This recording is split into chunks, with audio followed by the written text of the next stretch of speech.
Hello, my beautiful people. Happy Monday. I hope you guys are having a wonderful start to your week. Today, we are going to be discussing Anna and Michelle Duggar's character letters that they had written in support of Joshua Duggar during the Duggar trial. For those of you who don't know, recently the documents from the trial have been unsealed. A lot of folks have really been observing those documents, including these character letters and the transcripts from the trial. And in doing so, there has been a lot of new information coming to the surface. This has definitely been one of those trials where you think things can't get worse, and then they do. So I do want to put a trigger warning here. If discussing this trial at any length could affect you in a negative way, please go ahead and skip this video. I have tons of other content you can go and check out. This video has been created for entertainment and educational purposes only, so please do not send hate to anyone mentioned in this video. We're not going to go through all the letters because, believe it or not, the courts received several letters in support of Josh. Today, we're only going to be focusing on his wife, Anna Duggar, and his mother, Michelle Duggar. At the end of this video, we are going to be going over Amy Duggar King's recent and very public response to all this new information, and your girl's been real vocal, so if you guys are interested in hearing more about that, stay tuned.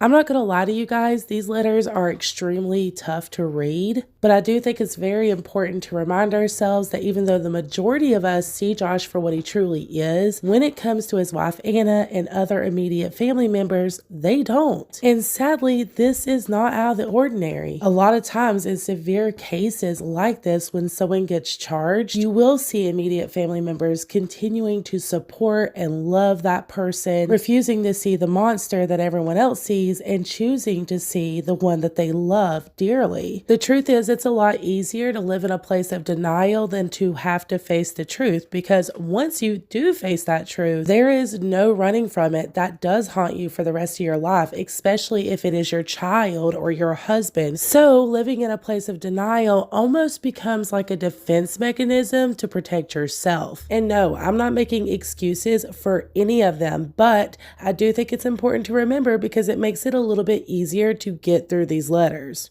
Anna's letter starts off as follows. Your Honor, I'm writing regarding my husband, Joshua Duggar, who will come before you for sentencing. As his spouse of more than 13 years, thank you for taking the time to allow me to share about the man I know and love. Joshua and I met nearly 16 years ago. As our friendship grew over the next 2 years, I saw what I know to be even more true today, that Joshua is considerate, respectful, quick to forgive, patient, and genuinely the kindest person I know. We were happily married on September 26, 2008. During our first years of marriage, Joshua and I enjoyed working together at our used car lot in Springdale. There, I admired my husband's diligence in his work and his perspective, that people are more important than a quick sale. Joshua would often spend hours out of his day chatting with and listening to various homeless people who would pass by on the sidewalk, and many of our customers also became our friends.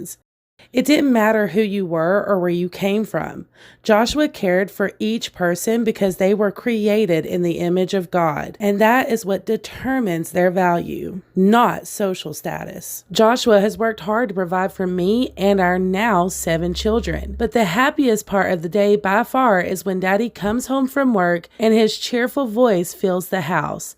Hey guys, how's it going? What did you learn from school today? Are usually the conversation starters in between greeting each of our kids. Joshua is an engaged dad who gladly throws a football with his sons, listens to our daughters play a new song that they learned on the piano, helps answer homework questions, or lends a hand sweeping up spilled crackers. He is a kind, loving, supportive, and caring father and husband, his primary focus in life. My children and I rely on Joshua for financial, emotional, and physical support. Many others depend on Joshua too. Joshua is a man who frequently volunteers his time, services, and resources, striving to contribute to our community and people in need. 4 years ago, one of our good friends passed away from cancer at the age of 57. Joshua took it upon himself to financially support his widow and the children they still have living at the home. For the past 4 years, Joshua has quietly and faithfully made significant financial contributions to meet their needs. This was not because we had excess income, but because Joshua has a compassionate heart, and he is willing to make personal sacrifices for the benefit of others. Joshua embodies the quote from Ronald Reagan: "There is no limit to the amount of good you can do if you don't care who gets the credit." Joshua is quick to step in and do whatever he can to be a team builder and help others accomplish their goals without ever needing to receive recognition or praise. Joshua sees the best in people and is willing to walk alongside them to help make their dreams a reality. Several years ago, a man stopped by the car lot.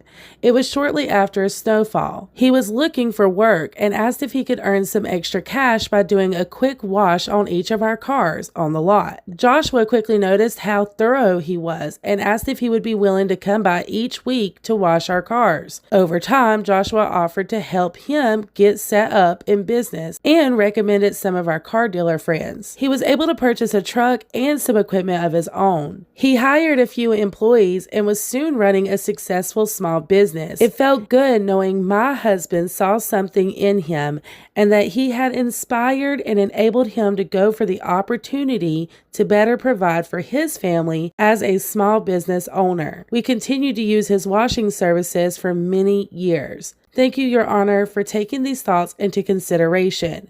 Joshua is surrounded by people who will encourage him to continue to become the best man, father, and employee he can be. I ask that you consider reuniting us as a family again soon. I understand the seriousness of the matter. However, I respectfully ask that you take this letter into consideration when determining a fair sentence. Michelle Duggar's letter starts off as follows. Your Honor, hello, I'm writing this letter in regards to the sentencing of my son, Joshua Duggar. My heart is to share some things about Joshua's character that may not be fully known to the court. It is my sincere hope that these things are taken into consideration as a fair and just sentence is determined. I do want to stop really quick and just point out there are a lot of similarities between Michelle and Anna's letter. If you guys pay attention, that was one of the first things I noticed. Just their vocabulary and the way that they word things are very, very similar.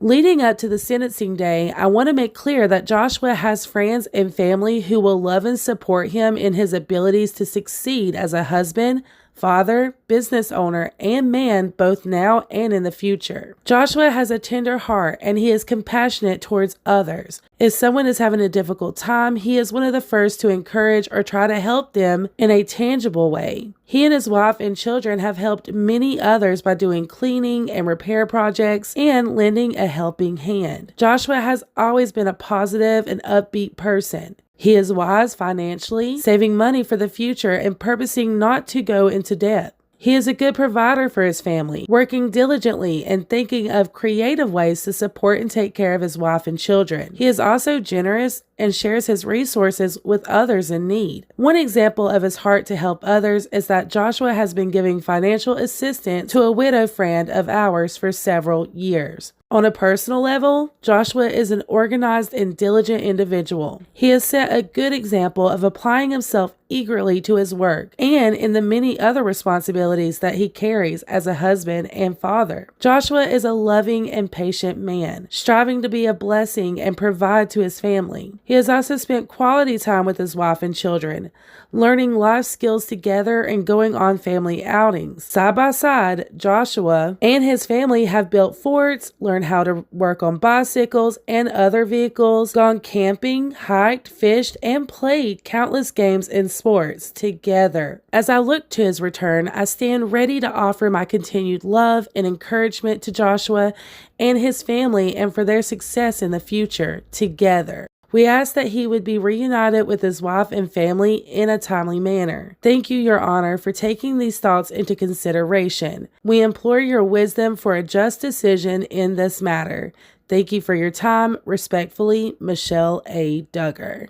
Like I said before, there are many similarities between Anna and Michelle's letters, which does make me think that these were definitely premeditated, something that they planned together to make sure that both letters coincide with one another. They're saying the same thing. And I do also want to point out that in the other character letters that were given to the court, they also point out all these same similarities: how he's helped homeless people, how great he is with money, how he does things with his family. And while yes, these are character letters, I do not think it's a coincidence that everyone's character letters are so similar. Let me know what you guys think about that. Do you feel like these letters were premeditated, like they planned these prior to make sure that they all coincide with one another? And I do just want to say as well, the fact that Michelle Duggar went on and on about how he was such a great father. He spent time with his kids. They went camping and hiking and worked on bicycles together. That is what a father is supposed to do. So is he supposed to get some pat on the back for the fact that he did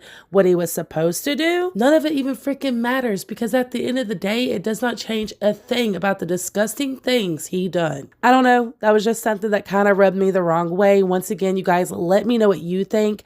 But I do want to move on to Amy Duggar's response about this over on social media. Like I said before, she had a lot to say publicly, and at first I did feel some type of way about this. I'm not gonna lie, because sometimes I wonder what Amy's intentions are, because there have been situations in the past where she remained extremely silent and only came forward with her thoughts and opinions on things after the court of public opinion made their stance very clear. And that does come off a little opportunistic, because if these are your thoughts and opinions, why not come forward and just share how you feel without having to wait until it goes viral or it's trending or all eyes are on your family? But in this case, I am choosing to believe that she is being genuine and authentic when it comes to her opinions on all of this new information that's been coming out, and that she isn't doing this for any hidden agenda or attention. She started off a couple of days ago over on Twitter with this tweet stating, "First of all, Josh is funny, charismatic, kind, and all the things my aunt listed in the letter. But there is a sinister side. A side to him that makes your skin crawl. You can't ignore what he did years ago and what he was caught looking at. Are they delusional?" Then she retweeted this quote that says, "Abusers are not all shady men lurking in alleyways. They are amongst your friends, classmates, co-workers, family, etc. They are sociable, well-liked, charismatic, charming even, making it that much more important to act accordingly when outed." And she quote tweeted this saying, "Wake up people, stop living in denial." She continued on tweeting saying, "Anyone can have good qualities, building forts, helping people, smiling for the camera, give to the less fortunate, and work hard. But who is he when no one is around? That is what matters. His character is mud." And this is exactly how I feel when I read Michelle's letter as well. These were the first things that really stuck out to me. The fact that she was going on and on about how he was a great father and did all of these things with his children. It isn't about who you are when people are around. It's how you act when nobody is around. And the things that this man, monster even, did behind closed doors shoots all those public characteristics straight down the dang drain. So I 110% agree with what she has to say here. And obviously the courts did as well. These two tweets she tweeted pretty much back to back, and they say the IBLP is an occult. And then the next one says the IBLP is also a cult. And then we have the last one that she posted over on Twitter yesterday that says, "The IBLP teaches you that emotions besides being happy isn't allowed, so you are taught at a very young age to ignore how you're actually feeling. They are not taught how to regulate emotions at all. So they turn into happy, in parentheses, on the outside, shiny robots." If you ever pay attention, they are always happy, always everything going great in their life, everything's a blessing. And it's not until you start digging past that that you realize that there's a lot of holes, not only within their religion, but also their character. And this situation with Josh Duggar is not the first time we have seen criminal and very severe crimes within the IBLP. Amy Duggar King also gave a public statement to People's Magazine stating, "I'm angry at my cousin. I am deeply disappointed in him as a person. But let me tell you, I am furious at the family that looked the other way and still do today, refusing to hold him accountable. I take a lot of intentional effort to protect my mind and heart, and still, this has me crippled. But you know what? We're not supposed to be okay in light of any of this. And I'm giving myself the grace to feel all the anger and sadness and disappointment running through me." She is absolutely right, you guys. None of this is easy for any of us to hear. I could only imagine how difficult it is